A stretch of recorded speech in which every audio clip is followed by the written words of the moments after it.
Let's go over some FAQs for evangelism. So frequently asked questions. I'm going to give you 4 today, but I know there's a ton more. But let's just cover 4, and hopefully one of these will broadly answer a question. Number 1, how do I start conversations about my faith? Ideally, it's going to be organic. Ideally, you don't want to force conversations about your faith. Hopefully, you want to keep your eyes open for opportunities to inject that into a conversation naturally or organically. Let me give you an example of how this looks and what I mean.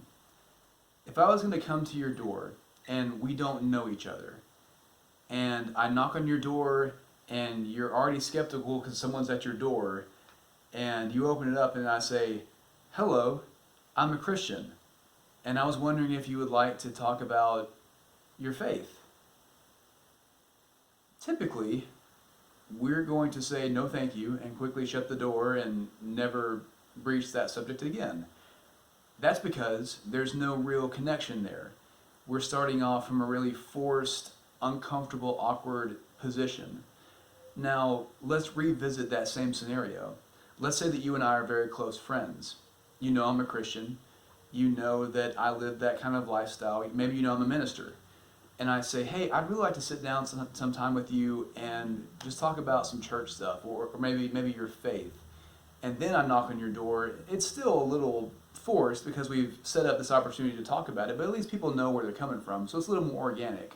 Even better, let's say you're talking to a friend or family member and something comes up naturally where it talks about church or your faith or what helps you get through hard times. People might see, with all this stuff going on, how do you keep a level head? Which leads you to say, I have a stillness and I have a faith that can't be broken. So I know that these things are temporary. I know there's a long-term, eternal thing coming up pretty soon. Organic. You're looking for natural opportunities to share your faith as much as possible. Number 2, where can I get answers to hard questions? And there's a multitude of answers for this, but largely there's online resources where you can type in a specific question. It gives you a ton of answers. There's a lot of good resources and books. Mostly, what's going to help you the most is other Christians.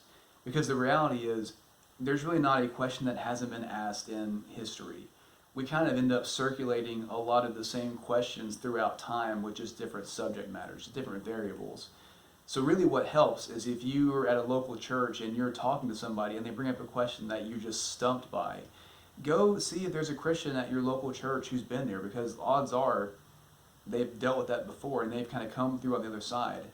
And number 2, a lot of people don't want to evangelize and they don't want to have conversations like this because they're afraid they're going to get asked a question that they don't know. Let's just pause and reflect about something here. If someone asks you a question that you're not familiar with, you're not comfortable answering, it's not a bad thing to say, "To be honest, I don't know.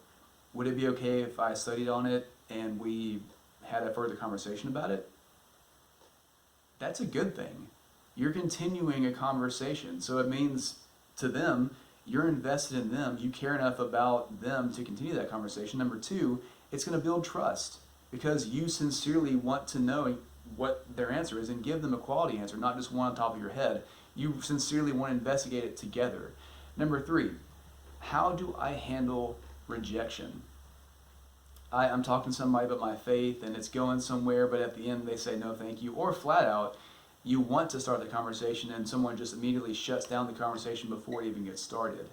Matthew 13 is a great parable that Jesus gives, more or less about this topic. He says there are 4 kinds of soils. People are generally 4 kinds of soils. There's a road where the seed of faith is not going to take it all. There's rocky soil that starts a little bit, but then it just dies out because there's no depth. The rocks are blocking it. There's a thorny soil, which means people have too much stuff going on in their life and it crowds out the seed of faith. But there's one good soil where the seed takes and it produces and then reproduces its own fruit, its own kind of variety. So with rejection in mind, when someone rejects that conversation or they reject the message, that's to be expected.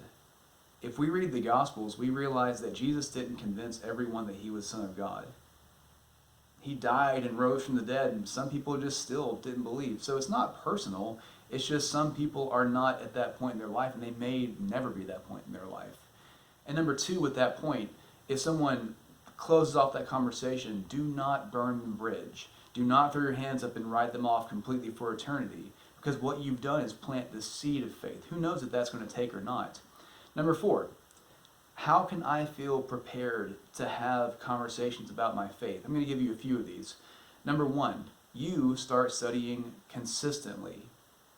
If you want to be familiar with the story of Jesus, conversations he had, and again, the Great Commission is about teaching people to do what he's asked us to do, you need to be familiar with the Bible. We need to be familiar with the words of Jesus. There's a great, one-liner Jesus gives to the Pharisees and Sadducees when they're asking him questions and trying to trip him up. In Matthew 22, he says, "You are uninformed because you don't know the Word of God or the power of God." Sometimes that's us. We just are ignorant. We just don't know. And if we would know with further study and familiarity, then it wouldn't be such an issue for us. Number two, start to have safe conversations with Christians that you trust. In Proverbs 27, it says, "As iron sharpens iron, so one man sharpens another." A great place to start, if you're uncomfortable with evangelism, is just to talk about your faith more in private, close company. Think about that in your own personal life. How many of your conversations revolve around your faith, or what Jesus means to you, or ways that you could stir each other up to good works? That's a great place to start, because the reality is, if we're not already comfortable talking to each other about that, then there's no way I'm going to talk to a stranger about that. So find someone that you trust and start that conversation with them. Number three, find non-threatening ways to inject your belief into conversations. And we mentioned this a little bit earlier, but keep this in mind. When someone says they are overly stressed about a situation, it's not intrusive to say, "You're on my mind, I'm praying for you." If someone sees that you are cool and collected and you don't lose your temper a lot and they ask you why, it's not unreasonable and it's not intrusive to say, "My faith keeps me grounded." Those kinds of things are opportunities for us to say legitimately why we believe what we believe and what makes us who we are. Those are non-threatening ways to inject your faith into a conversation that's not gimmicky, it's not salesy, it's just genuine. So those are some FAQs, frequently asked questions. I know you have a ton more. If you do, feel free to comment down in the comment section below. We'll try and get back to you as soon as we can. Thanks for tuning in.